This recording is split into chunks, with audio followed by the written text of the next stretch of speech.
Welcome to Clientology, the art and science of client getting. In this podcast, we're going to discuss how you can attract, convert, and deliver. So attract is how do you attract your dream clients while simultaneously repelling nightmare clients? And convert, we're converting those perfect prospects into dream clients. And lastly, under deliver, we're going to focus on topics around how do we deliver wow experiences. The theme throughout is how do we become more referable? How do we build referral programs and deliberately have systems that work to bring us a steady stream of perfect prospects and dream clients? Welcome to the show. Our guests are all experts in their field and they've agreed to share their insights with my audience. I hope you enjoy and I look forward to your comments and feedback. Welcome back, everyone. Today, I'm really excited. I am talking to my dear friend, Hamish Knox. Hamish, why don't you introduce yourself and tell my Clientology listeners what your focus is? Thanks for having me, Jeff. Got a couple of things. Number one, I'm the host of the Full Funnel Freedom podcast, comes out every Monday, and that is focused on supporting sales leaders in creating a funnel that consistently looks like a funnel instead of like a pencil or like an accordion. I also am a member of the team at Sandler in Calgary. Sandler is the largest leadership and sales development company in the world. And through them, I've written a couple of books. First one was on accountability. Second one was on change. So I write books on topics no one likes to talk about. And at Sandler, we are supporting our clients in creating a common language for sales across their organization, creating a consistent, repeatable, scalable sales engine. And for the entrepreneurs we work with, building a business they can eventually sell for their number instead of the number that they're told to take. I love it. Now, I do love the full funnel freedom. And by the way, I'm trying to teach my boys alliteration. And so you get bonus points for that. Thank you. Why is a full funnel important to somebody who's looking for freedom? How do I connect the dots there? Yeah, great question. So it comes down to when our funnel looks maybe more like a pencil, we are going to say and do things that are not in our best interest. Now, from a frontline sales perspective, that is things like discounting to win business, offering free services that we normally would get paid for, special terms, taking on bad fit clients. All of us have had a bad fit client. Even in a global pandemic, all business is not good business. And then from a sales leadership perspective, that's when we usually get into micromanaging. We get into, beatings will continue until morale improves. We start throwing crazy incentives and contests and things like that do nothing rather other than create short-term, high frantic activities that really annoys our clients and prospects and doesn't create a long-term sustainable business going forward. So we overreact to the pain and we end up doing a bunch of meaningless tactics rather than sticking to strategy. That have a huge echo in the background because then, let's say that you get hired onto my sales team 6 to 12 months after we've done this flurry of activity and you're calling on some prospects and your prospects are like, oh yeah, you're that company. You guys really annoyed me because you called me and you bombarded me and you da. And it's like, oh crap. Even if I close this piece of business, my sales cycle is going to be way longer than normal because I have to undo all the damage unintentionally caused by the pressure the sales leader put on the sales team 6 to 12 months ago. Well, and I'll just share a story with you, but once upon a time, I worked in an organization where all of the office was predominantly female staff and all the salespeople were male. And the manager of the office had this brilliant idea in his mind. He brought in a hula dancer and basically they had this big promotion where every salesperson who met their quota got to go to Hawaii. Okay. And the ripple effect was, the salespeople, literally they were calling clients saying, but I got to meet my quota so I can go to Hawaii, which nobody cares. Yeah, no one cares. But it also ticked off all of the female staff because what a surprise. It was like, wow. And so, it was funny because the ripple effect was, the female staff were the ones who took care of the clients once they came on board. Right. Well, they were pissed off and annoyed. So if the salesperson did something bad, they would terminate the contract. And so we had all these chargebacks and it was just, it was like, wow, you guys didn't think that through. So clearly full funnel freedom would have been a good place for that. Yeah. And it starts with a mindset that, you're identifying of, we're here for a long time, not a short time. I know I used to say to my clients before I even got in Sandler, Jeff, I don't want your business today. And of course, I was the new business development. So I'm usually trying to earn business from a competitor. And my prospects would look at me like real weird. I'd be like, I'd like to have your business 10 years from now. And I'd like us to be high-fiving how awesome the last 10 years have been and how great the next 10 years and beyond are going to be. So if you're looking for super transactional, I say stick with your current vendor. If you're looking for something that's more of a long-term and we'll build slowly, right? Let's crawl, walk, run. Then maybe we carry on the conversation. And in some cases, they stuck with the vendor because that's all they wanted. They just wanted a pure transaction. Awesome. They were well served by my competitor. I earned the business of the people who were actually looking to build long-term mutually profitable relationships. I love it. Now, one of the things, so tell me about what life is like. So you've talked about the pencil and what life is like without the full funnel. How would you describe a business that has a full funnel? What are they experiencing? What's life like on the sales floor?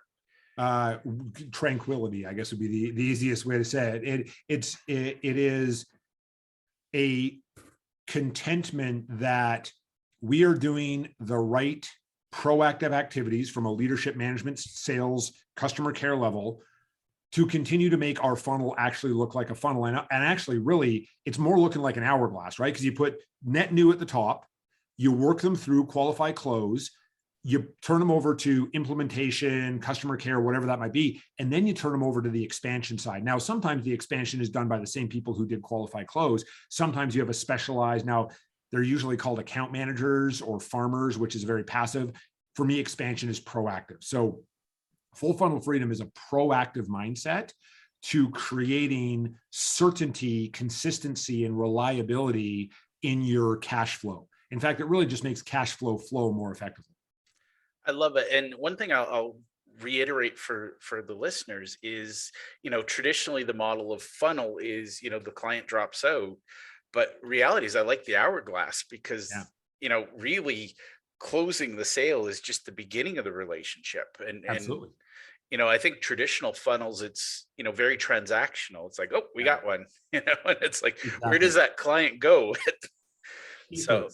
So I love that. Now, earlier, you and I, before we started the recording, we were talking about, I shared my views on the two biggest competitors, and you gave me some insight. So what are the three biggest competitors you see today's salesperson facing when they're going out to promote whatever their business is?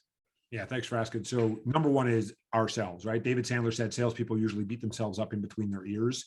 And so they get an inbound lead from a giant competitor, or they meet someone at a trade show who's got a title on their business card that is several times larger than the salesperson's card, or the person has, what the salesperson has in years, that person has in decades of experience in the industry, and they start to mentally talk themselves out of the sale. And I trained Muay Thai boxing for 10.5 years. And one of the things that we used to say to the fighters is, don't beat yourself before you get in the ring. And so number one competitor is ourselves. The minute we start going, oh, well, I'm going to have to offer Jeff a discount, or I'm going to have to offer this, we're dead. We're out of the game. We're not focused on following our process and sticking to our system to qualify. The next biggest competitor is the status quo. And literally doing nothing is always, and we actually teach our clients to say very early on, Jeff, is doing nothing an option here? And so when we look at the status quo, that can also mean staying with your current vendor, right? It's easier to stay with the devil you know than the angel you don't.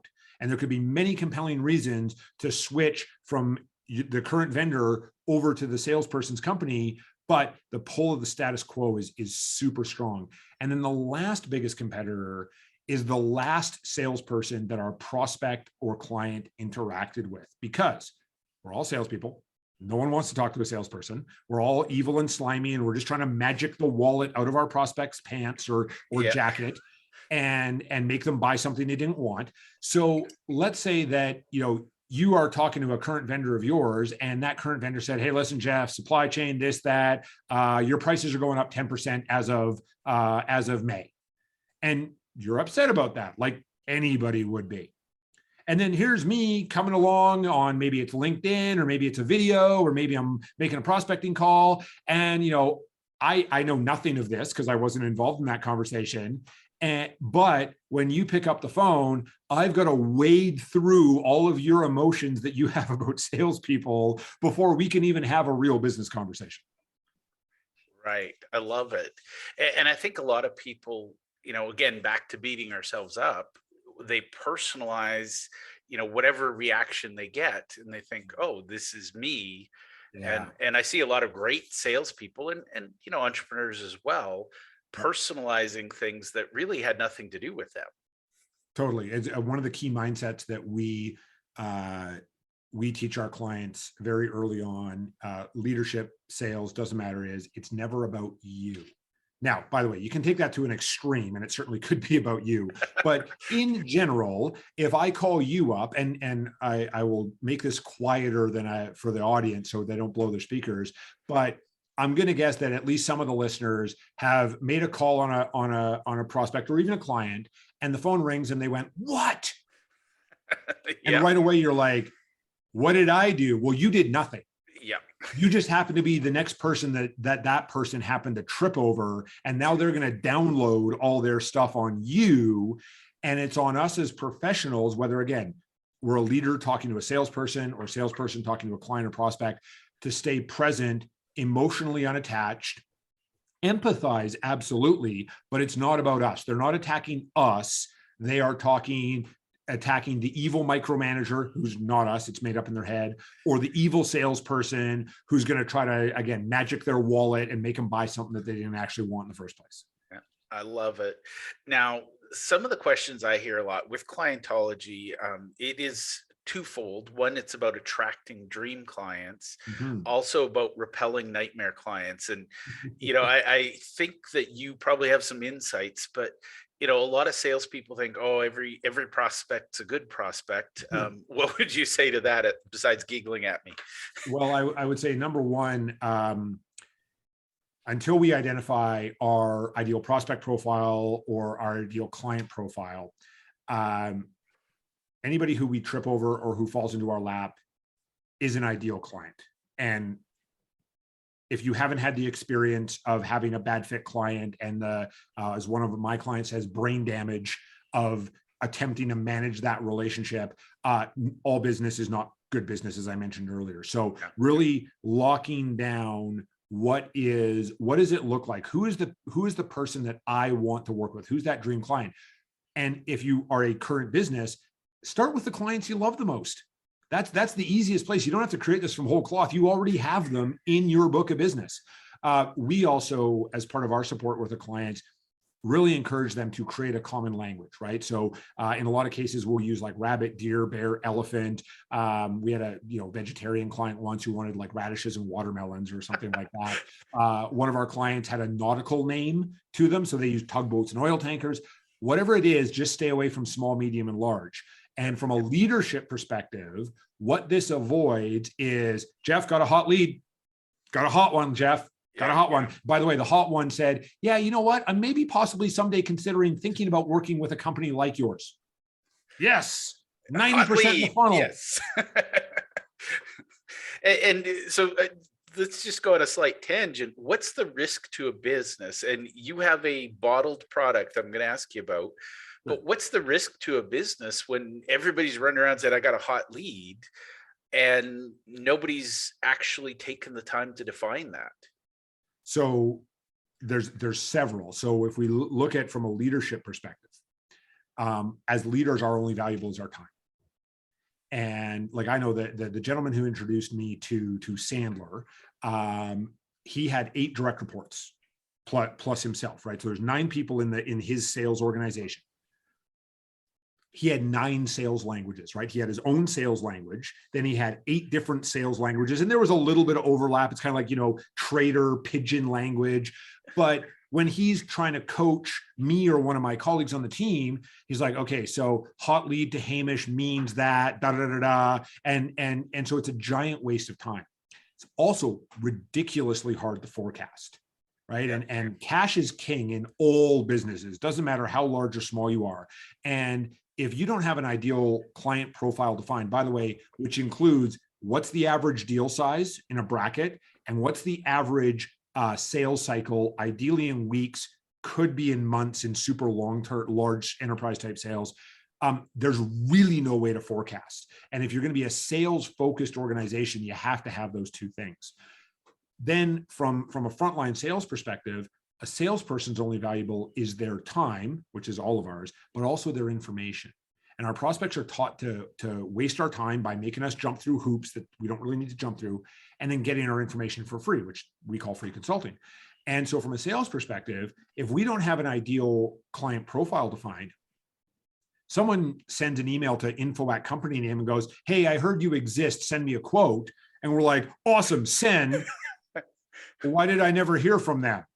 Like, well, because you literally did no qualifying and it was a pure text-based conversation. There was no emotion built into it. And so from a salesperson's perspective, when they know what to focus on, focus equals freedom as well, right? Because if I can say, you know what, Jeff, I'd love to work with you. We typically work with clients that fall into this band. You're a little bit outside that, but happy to have a conversation. But at the end of this, I'm going to need a clear stop or go from you. Stop is fine. Go means you're going to become a client. That means I need a credit card. That means we're going to sign a great. Like for my ideal client profile is a CEO with 3 or more salespeople reporting directly to them. If I'm going to market. Now, we have at this point, I think 6 salespeople who are self-funding their own training. They're taking after-tax dollars out. We have a bunch of solopreneurs. And of course, we have some very, very large global international companies who have, tens of salespeople based in pretty much every continent around the world that you can sell stuff to people on. Yeah. But I know that if I'm focused on my ideal client profile, again, it's that CEO with 3 or more salespeople. And by the way, I say or more because it could be 10, 15, 20, and maybe they have a sales VP. But because I know that, I can narrow my focus. And when someone says, "Hey, can you come speak to this group?" And I say, "Well, tell me about your members." And they say, "Well, my members are this, and it's not my ideal client profile." I might say, "You know what? I'd love to support you. Can I do it in this way? Maybe I don't do the talk, or maybe one of my colleagues who is focused on that type of group can go do that talk." But I'm not going to spend the time chasing prospects that don't fit with the clients that I want to be working with. And it doesn't mean I don't love them as people. It just means that I'm focused on something else. And a salesperson I once know said, "I have enough friends, I need clients." And I think that's, and once upon a time, you used to, and I assume you still do, you pass around a bottle of hopium, and Yep. That's, I think, the hardest thing for a lot of salespeople to kick is that addiction to hope. Mm-hmm. And oh, I got a hot lead. Well, how do you define that? How do you set that temperature? Right. And one of my favorite books is Perry Marshall, 80/20 Sales and Marketing. And in there, he talks about racking the shotgun. Mm-hmm. And it's all about getting your prospects to raise their hand and say, "Yeah, I'm a fit." Totally. Or, and I believe in a quick no is much more polite and kind to both of us than a long maybe. So Amen. Amen. I was interviewing a candidate for a role that I'm hiring for. And I told them right up front, "If you don't think this is a good fit, can you please tell me it does not hurt my feelings? I don't want to waste your time." By the same token, if I don't think you're a good fit for the role, is it okay to tell you that without hurting your feelings? Wonderful human being, bad fit for the role. They said yes. They disqualified themselves in 5 minutes. They're like, "Yeah." I gave them like chapter heading of the role, and they're like, "No, that's not what I'm looking for." I said, "Great, tell me why." And they told me, but it was great. I got 15 minutes back in my day, which is very valuable. And I didn't have to spin my wheels. And I would rather have someone say not a good fit, or be comfortable saying to a prospect, "I'm glad you reached out to us. We are not the right fit, but can I recommend someone who might be a better fit to you?" Which, by the way, raises my credibility massively, as opposed to doing this song and dance for a week to maybe a year. And then finally being like, "Yeah, I guess it's not going to work out." Yeah. And I think that's the kindness you can offer people. I find in this day and age, everybody's so busy doing other things. There's nothing better than 15 minutes of found time, and getting there because you got to the conclusion quickly that we're not a fit. I've seen people who do 2-hour job interviews, and the end, they're like, you're not a fit, but we'll put you in our process. And it's like, just give them a quick yes or no. I mean, it's kinder to everybody. So Totally. I have a client who disqualified a candidate in 3 minutes and 1 second. They messaged the owner of the company while the owner and I were doing a quarterly review. And this was actually something I taught them exactly what I just shared with you last week, because they had shared with me that they were struggling with these candidates who are coming in and they don't know what job they've applied for, or they're being super aggressive or weird in the interview, which is kind of like when you're trying to be most impressive to a prospective employer. And I said, well, here's something that might be able to help you out. And yeah, 3 minutes and 1 second into a 30-minute meeting, I like a 90% productivity boost. That's okay by me. That's a nice little surprise. Yeah. So some of the listeners will be the salespeople. Mm-hmm. What advice would you give a salesperson who's showing up to these interviews and they want to stand out? How can they stand out? And what should they do to make sure they're not screened out in 3 minutes and 1 second? Yeah, fair enough. So it actually is really about how the company has framed the role and what they could do. So we encourage like our clients who are self-funding, because they are our client. Their employer is not our client, because our client is self-funding out of their own pocket. And we've got several of them roles with new organizations who are very happy to have them, is asking a lot of questions and really understanding very specifically what are the proactive activities they're going to need to do weekly, monthly, how much of what are they going to be on the road 50, 60, 70, 80% of the time, and maybe they've got a young family at home and that's just not an option for them. How do they activate their compensation plan? One of the key things, and we just talked about this in our sales leadership group, is comp plans that create misperceptions, because the person who reads it goes, well, I'm never going to make more than my base salary, so why should I try? And so how can they activate their base salary? What are the opportunities for growth in the organization? And here's a really key one. What is the company, their potential employer, going to do to invest in them?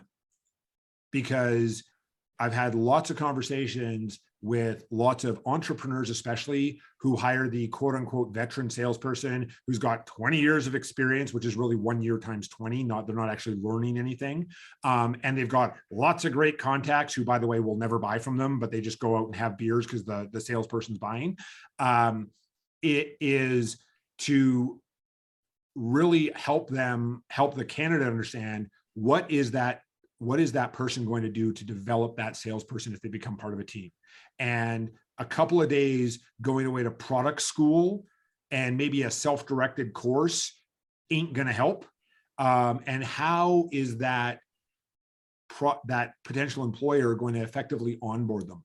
For most companies, their turnover starts in onboarding. And if a potential employer cannot say, here's your 12-week onboarding plan in an interview, I would recommend the candidate say, thank you very much, I'm going to go look elsewhere, because that company follows the hire and forget model of onboarding, which is, Jeff, great to see you. There's your business cards. There's your computer. Go sell stuff. And 6 months later, it's like, hey, Jeff, you're fired because you didn't sell stuff. And you're like, but the only interaction I ever had with you was on day one when you said, go sell stuff. And then in our monthly sales meetings where you kicked me in the butt going, Jeff, why aren't you selling more? Love it. Love that model. Not. Awesome. Now I'm going to switch gears slightly, because I fear you and I could talk all day. And in fact, I think we have on occasion. One of the things I've known most for the longest time about Sandler is that you do the sales training. But I think some of the things I'm excited about, we've talked before about the administrative person training and things like that. What is a triggering event where somebody would say, I really need to talk to Hamish?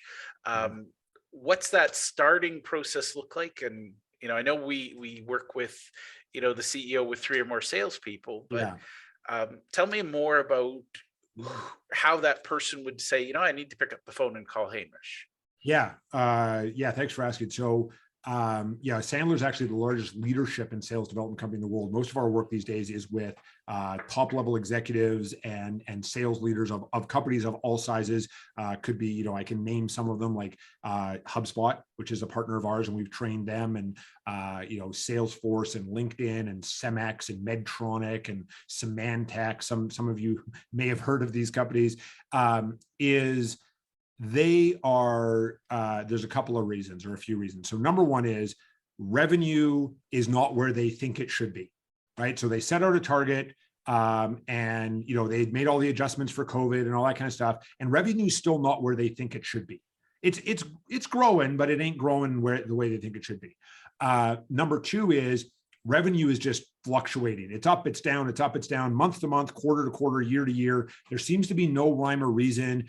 And in both of those cases, they've probably done something, right? They brought in a speaker, or they sent everybody offsite for a couple of day course or something like that, and just nothing really worked. Or the third reason is they want to scale. And maybe that's because they just brought in investors, or because the owner has a big vision for the company, but they've heard all the horror stories of scaling. And they've heard all about the companies who went boom and then fell off the cliff. And we put the concrete up underneath the stairs that they want to run up, and we'll make the stairs as large as they want. So it really comes down to, they can go to our website, hamish.sandler.com/how-to-Sandler, and they can see our process. Our whole process for figuring out if we're a good fit is laid out right on that.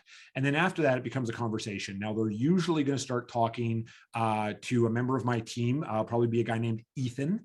And then they'll have a quick conversation with him. And then Ethan will book a 25-minute call with myself or one of my other associates.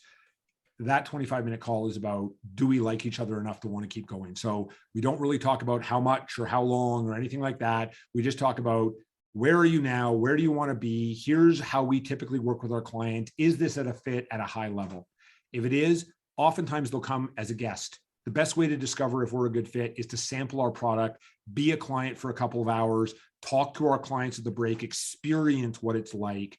And then from there, we dive into a discovery visit. And that's really the visit where we try to figure out, are we a good fit to work together by checking all the boxes we need to check and that they need to check in order to feel comfortable working together. And the one key thing that I say to all of our clients is, my experience tells me people have money for things that they believe in. Doesn't matter what it is, right? Whether I want to regrow my hair, or I want to get a new car, or I want to buy a software system, or hire a new employee, I will find the money. So we tell our clients there's lots of reasons to say no to us. We're not a good fit for everybody, but money is never a reason to say no, because if you believe in it enough, you'll find the money to make it work. So we're easy to work with.